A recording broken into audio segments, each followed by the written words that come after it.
happy to be back here with you today. This is our weekly podcast where we talk about all things performance athletics related. We talk about racism and equity, sex abuse and prevention, nutrition, psychology, wellness, lifestyle, dance medicine, and science, and all of those things where we answer the burning questions that we all have that make this industry safer, happier for everyone.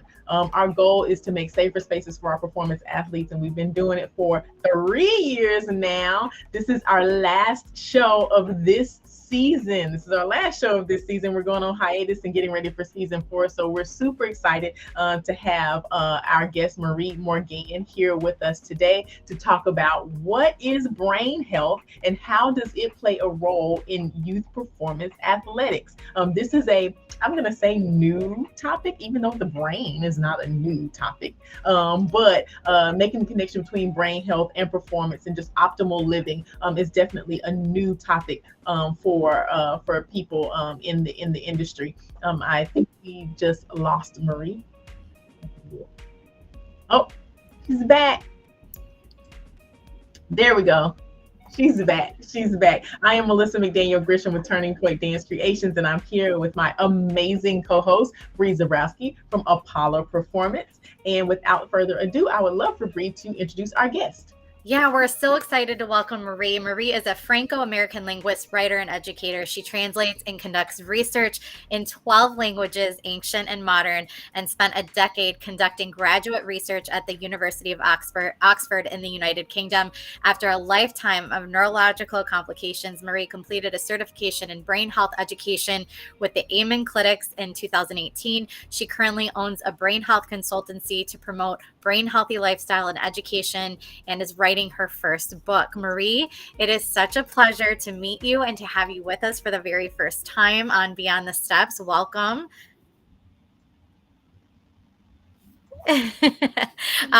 You had to be here. Oh yeah, this is like Melissa said, this is a new exploration for us, and we're so excited to learn from you today. So you've had, I understand, some pretty significant personal experience that has led you to working obviously in this space. So as much as you're comfortable sharing, can you tell us a little bit about your experience and how it led you to consulting on brain health? Absolutely, yes. So when I was 2 weeks old, I contracted meningitis, which is infection and inflammation of the fluid in the membranes or the meninges surrounding your brain and your spinal cord. And that set me up for a lifetime of neurological complications.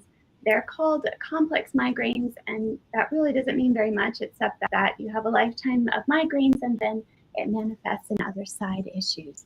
So mine were periodic encephalitis, which is swelling of the brain, a stroke when I was a teenager. Then obviously from the childhood issues, various organs started malfunctioning in my 20s. And then in 2015, I had a massive head injury. So all along the way, I just had to learn how to make life livable as an academic and somebody who was always research focused. Then I was highly motivated to be my brain healthy best all through the medical difficulties. And so finally, as it says in my bio, in 2018, a couple of months into the head injury, it was quite severe, and the doctors had no good news to share. And so then I came out of that appointment. I said, okay, I'm going to fix what I can myself and go from there. So I enrolled in the Amen Clinics brain health consultancy program and healed myself, continued to work with a team of doctors, and I'm thriving more than ever. So that's amazing. I love to share. Yeah, your very own, your very own walking miracle, I guess. Like that's pretty incredible. Thank you for sharing that. Yes, absolutely. We like to start with the basics here, Marie, at Beyond the Steps, especially when we are venturing into territory that Bree and I know very little about, and probably our viewers know very little about. So I want you to start with specifically talking about giving us a layman's description. And this is probably like, you're like, oh my gosh, it's such a loaded question. What's brain health?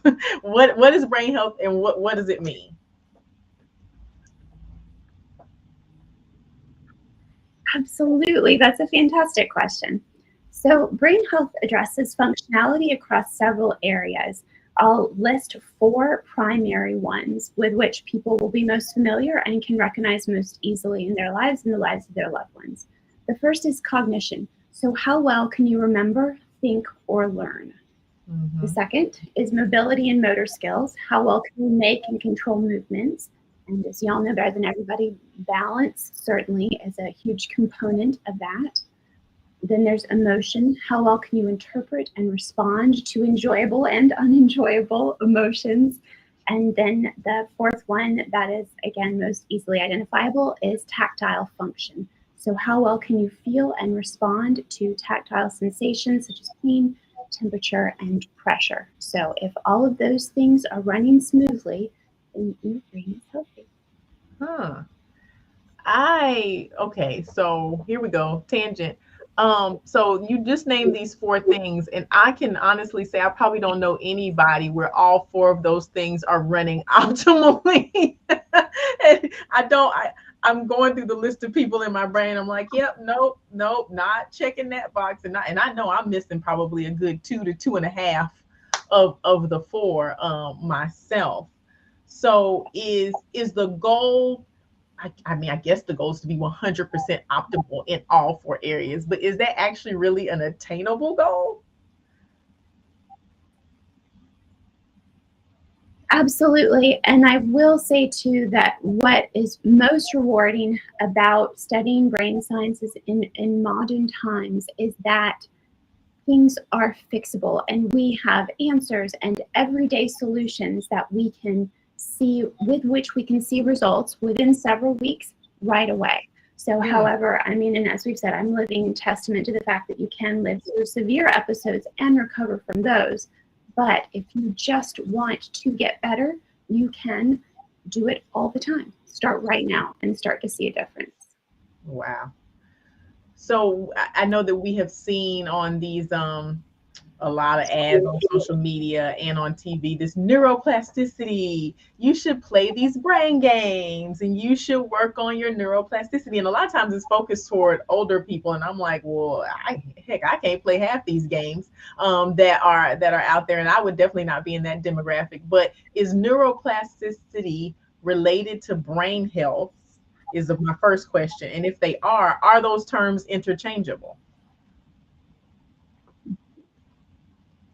That's a great question.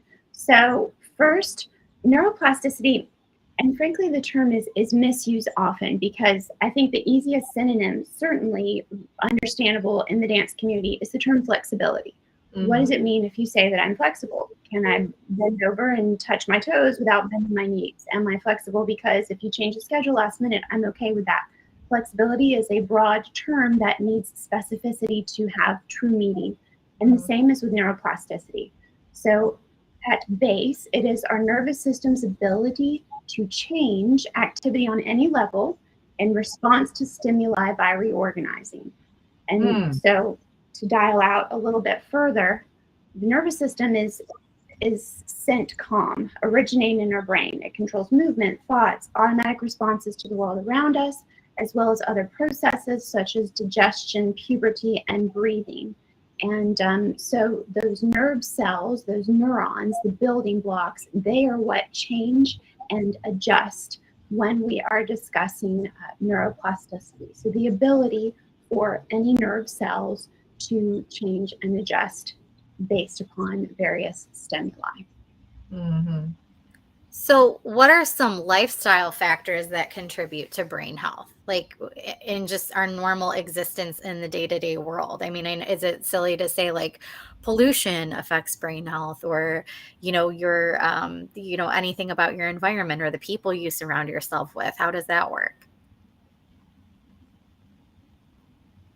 Absolutely, so many things. I mean, and this is something that I always say as well, is that everything affects brain health. I mean, because as we interact with our environment, as you say, certainly environmental factors come into play, and there's only so much we can do to counteract that.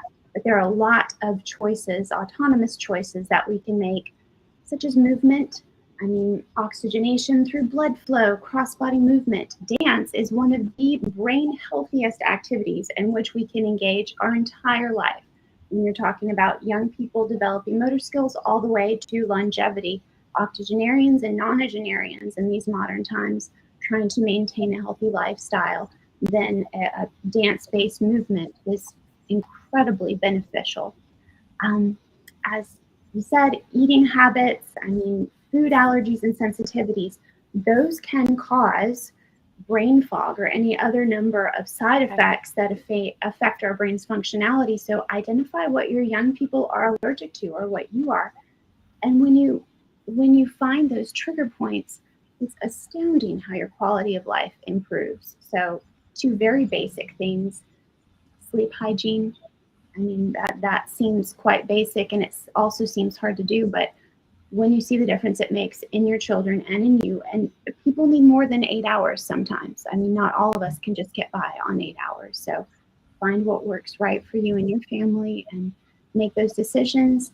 And the last two big things I'll say: physical and emotional safety. I mean, as parents, then we can control that for our young people within our purview.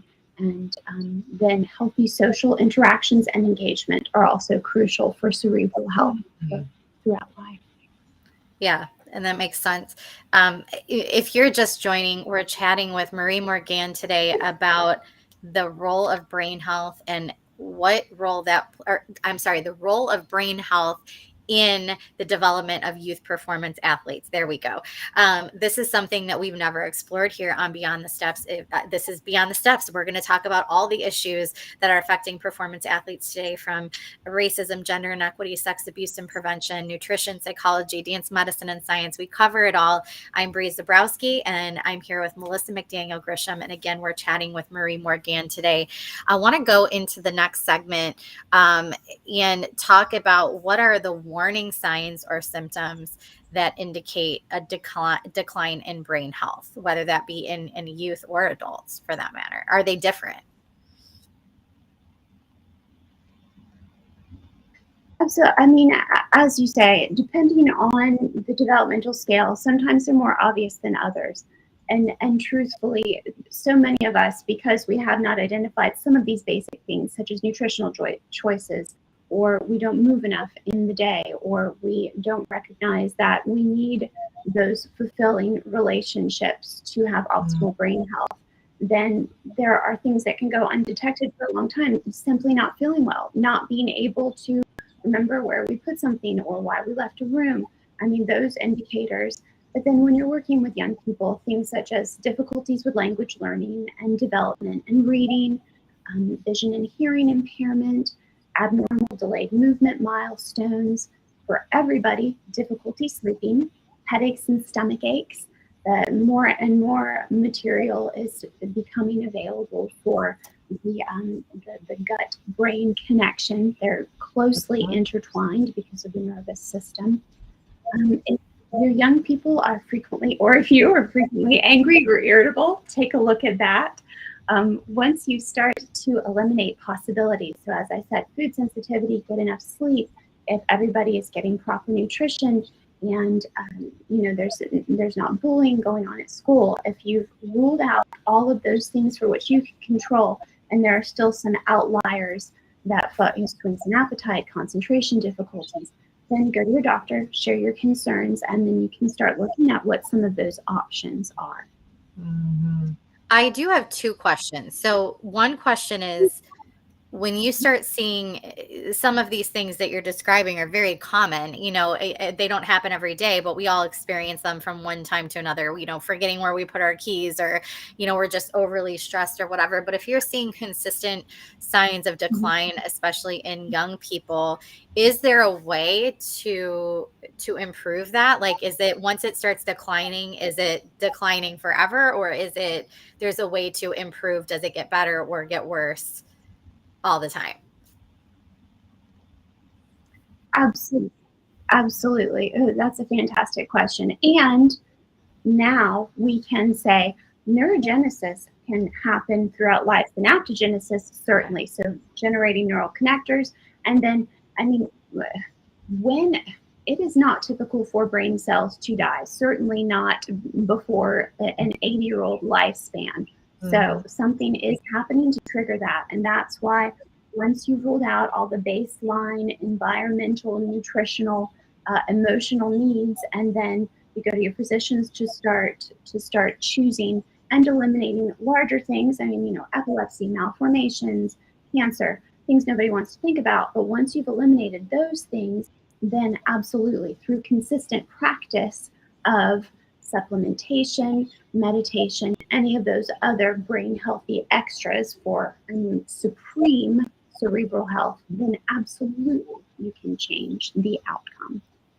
So then how much, this is my second question. So then how much of declining brain health is genetic versus environmental? Because I know like my husband's side of the family, my side of the family is like chronic illnesses, right? Like that's what runs in my side of the family. And then on my husband's side, it seems to be more, dementia and Alzheimer's and things of that nature. So when you're talking about a decline in brain health, how much of that is genetic?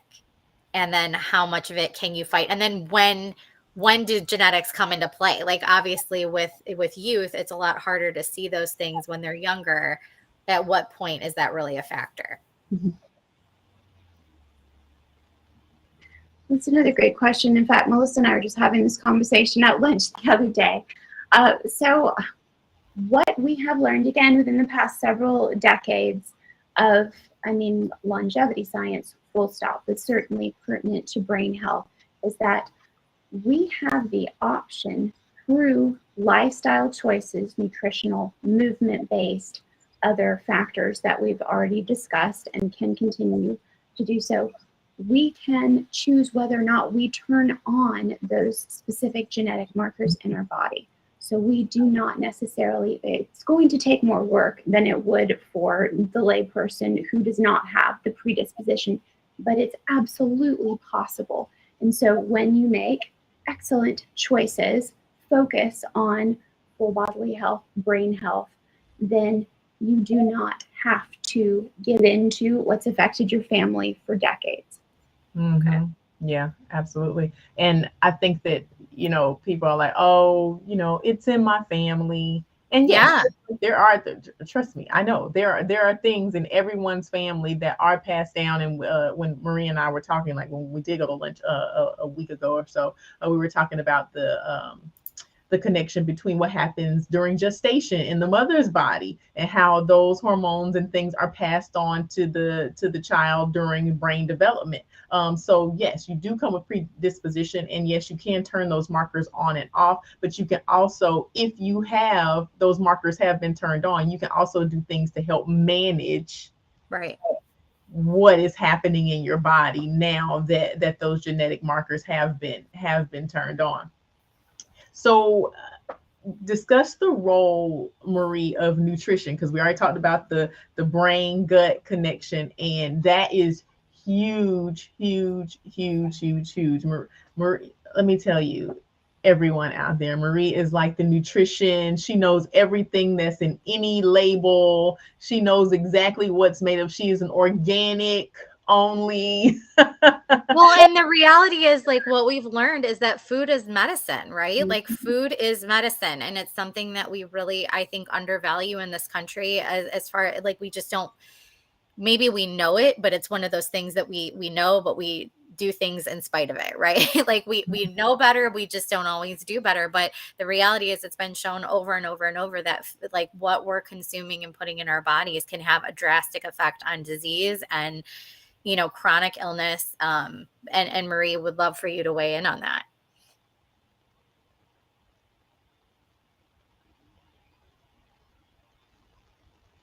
Oh, I think she's frozen. It's frozen.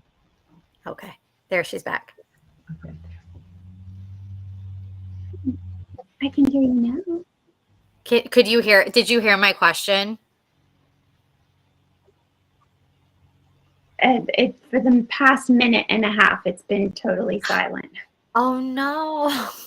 Okay. So Melissa was saying that talk about the role of nutrition because we know that food is medicine. So talk about the role of nutrition in maintaining optimal brain health, because we know historically, and what we're learning from the show all the time, is that what you put into your body can fight chronic illness. It can do all kinds of things to reverse all kinds of processes going on in your body. So can you talk about that a little bit? Yes, definitely. There are some specific foods that are excellent for brain health, and that is because they provide different vitamins and minerals that perform different roles. So whether that helps to fight free radicals and oxidation, or whether because it helps to dilate blood vessels, or it promotes blood flow. So those foods include dark leafy greens and cruciferous vegetables. So things like dark kale, iceberg lettuce is not going to cut it. That's just water and cellulose. But the arugula and spinach, the cruciferous vegetables that include things such as broccoli and cauliflower, cabbage. Any foods that are dark blue or purple indicate the presence of antioxidants that have specifically anthocyanins that are excellent for brain health. So blueberries, red cabbage, red onions, anything within that spectrum will help brain functionality, as well as, just you're building for the future. You are literally building quality cells. Other things, getting enough proper protein with omega-3s, salmon. Sometimes you have to, for iron, because iron deficiency also affects brain health naturally. As a lot of us know, if you have spinach, then the type of iron that offers, you have to take vitamin C with it so that your body can absorb it. So dark leafy greens, cruciferous vegetables, those deep purple foods, berries holistically offer a lot of antioxidants, and avocados, those are excellent for brain health. So all of those, sweet potatoes, they're also fantastic. So you can find ways to prepare those for your young people. So, sneak a little bit of spinach into a blueberry smoothie. Don't use processed sugar. Cane sugar literally breaks down cells and certainly affects children behaviorally, and adults. Choose healthy sweeteners such as honey or coconut palm sugar. Throw in as much of those positive things that you can slip into your child's diet, and within several weeks, you will, I would say 3 to 6 weeks, you will start to see a difference. Wow. I want to, before we move on to the next segment, I do want to go back and just lift up something that Marie did talk about, how, a healthy environment, healthy social connections, a safe and protected environment is also essential to brain health. And this just kind of will probably pull this out for a future show. But we talk a lot about creating an environment in our youth performance education spaces that allows for students to feel safe and protected, and there with educators that are safe for them. And that is key to optimal brain health, which is of course then key to optimal performance.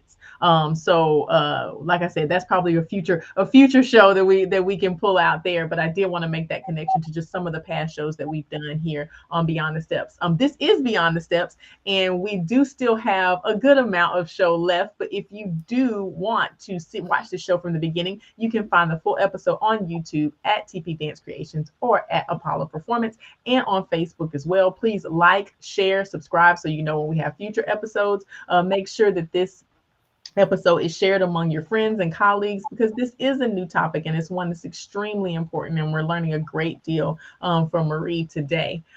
So specific strategies for parents, for coaches, for educators, specific strategies or techniques that promote brain health in children and adolescents? Do you have any of those? Those little game things work. Like what are a couple of techniques that you would use regularly to promote brain health?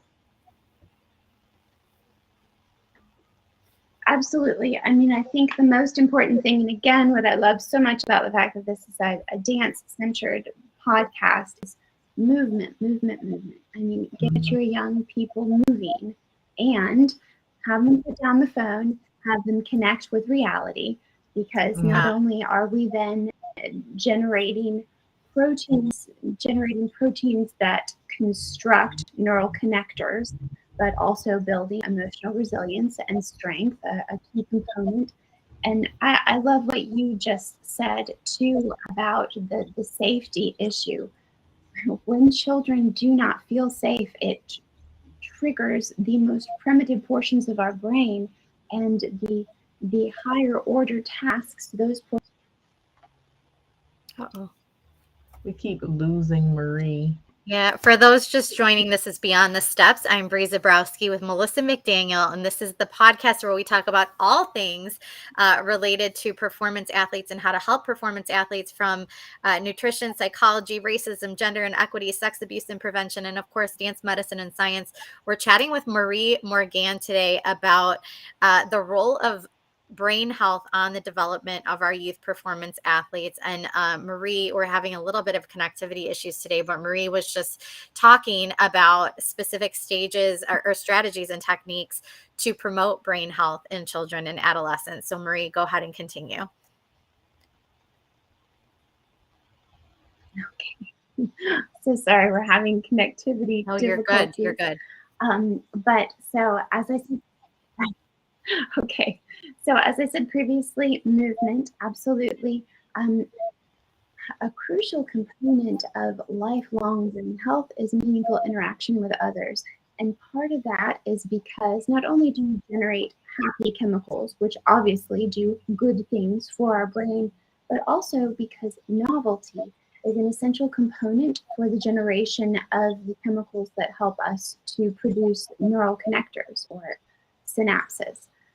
So having meaningful social interactions with somebody who's your friend, I mean, no matter how well you know somebody, you don't know what's going to come out of their mouth next. I mean, that basic setting triggers a healthy setting within our brains for continued growth. As I said, sleep hygiene is crucial. It's definitively underserved, certainly in Western environments and societies, but if your child needs 10 hours of sleep a night, arrange the family schedule around that, and then enjoy the difference of familial enjoyability just from that small change. We've spoken a lot about nutrition, the interactive component, and then certainly, children's brains have human brains have physically changed with the arrival of so much technology. And so the more we can continue to develop their ability to attend and focus more than the split second little screens that they get, the healthier their brains will be as well. That's great to know. Yes, and that is true. I see it every single day in working with children, for sure. So we talked a little bit about how this is a new frontier, to use our Star Trek references. So this is a new frontier of medical intervention or treatment. And just as anything, like you said, with the little boxes that we have in front of our face and all this access that we have to information, some of it which is total malarkey, there has to be a ton of misinformation, some of it even probably harmful out there. So are there any trusted sources that you suggest for people to use to learn more and to learn how to maintain optimal brain health? Absolutely. I mean, so I chose to be certified with the Amen Clinics because after a lifetime of working with different teams of brain-centered professionals, not only did his findings and discussions consistently reinforce what had worked for me or what I knew to be true, but also because he continues to affect public change in a positive way. So anything that Dr. Daniel Amen's clinic puts out is good news. In terms of other resources, obviously, as you say, they're myriad. On my website, I have a page specifically for resources. I have a long list of links or other books to which I refer regularly, some of which are new, some of which have been around for a very long time. And so people who would like to dive deeper, some people really are interested in neuroscience. And so you can follow Twitter threads for different neurology alliances or medical institutions. But yes, I have a long list of resources besides, as I say, any of the tons of books or the website and blogs that Dr. Amen offers for pediatric through old age brain health care. So, and we're looking for people who have certifications and things like this, right? Not just the YouTube certifications necessarily, but people who actually have worked in this area and learned a few things here and there. So make sure that you check out Marie's website to be able to find some of those resources. We are going to move to homework. I'm not sure if we can see. There she is. So we are going to move to homework. So Marie, this is your first time with us. I'm sure you've watched a couple of shows, but we give homework every single week. We ask our guests to take on one simple thing and give it to our viewers that they can do between now and our next show, which is 7 days from now. Actually, this is the show before hiatus, so it's actually 4 weeks or 8 weeks from now. But one small thing that they can do in the next 7 days to be able to make progress in this area or to learn more or whatever it is. So what's your homework for our viewers today? Okay, so I would say choose a brain healthy food and find a way to integrate it into at least one meal a day for your family. And then step 2, at least every hour, make certain that you and your young people are moving. So if you're binge watching a show, after 30 to 45 minutes, get up, go fix some popcorn, whatever you're doing, move your body, because that will instantly halt deleterious processes that begin once we are excessively sedentary. Okay. Move your body. So that's why your Apple Watch tells you every hour, get up, time to stand up. You got to get up and move. Yeah. Okay. Yeah. That makes sense. Time to sit up. Sometimes I will have stood up and mine will tell me, I'm like, I stood up. I don't know what you're talking about. Like, I have been up. Watch. Don't give me my credit. I've been up. Or sometimes it doesn't, I ignore it because I'm like, I can't stand up right now, and I'm like, 2 hours later, it'll be like, you did it. Yay. You moved in the last 2 hours. Yay. It's like, okay, I feel really bad because my watch is applauding me for I know it's the last 3 hours. Yeah. I should be doing way better. So you have your homework from Marie. We also have homework. We have the STEPS initiative that has been out there for 3 years now. Is actually the foundation of this whole Beyond the Steps series. It's a module series that has professionally led modules on racism, equity, sex abuse and prevention, nutrition, psychology, and of course, dance, medicine, and science. These are totally free modules. So if you're looking to start your education in any or all of those areas, please go take the STEPS initiative. It is 100% free. Marie, how can people get in touch with you? Because you do consultancy in this area and you have a lot of resources on your website. I do, absolutely. So thank you for posting my website. That's the primary resource. I post frequently on Instagram, regular segments as well, but the link to that is through my website. If you search either my name, Marie Morgan, or C'est La Vie Honey, then that will pop up on Instagram as well. But definitely, I would love to continue this conversation at any time. And you do virtual consults for people? Primarily for education purposes, yes. So if they message me through the website, then we can discuss whether or not that would work for us. Wonderful. Thank you. Thank you so much, Marie, for being here and discussing this with us. I think we have a lot of spin-off topic ideas for season 4, so we're excited for you to come. To all of you out there, thank you so much for watching and being part of our 3rd season of Beyond the Steps. It has been an absolute blast. We've learned, as usual, so much throughout the season. We've had some fantastic conversations, even more fantastic guests. Melissa, it is always a pleasure to do this work for you with you. We have put together already episodes to kick off season 4.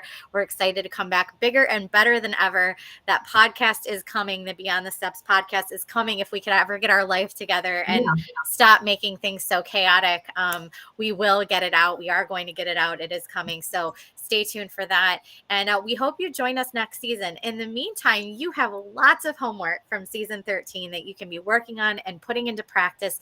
We hope you too. You hope you do. And until then, take care of yourselves. We hope you continue your journey beyond the steps. And we'll see you very soon. Take care, everybody.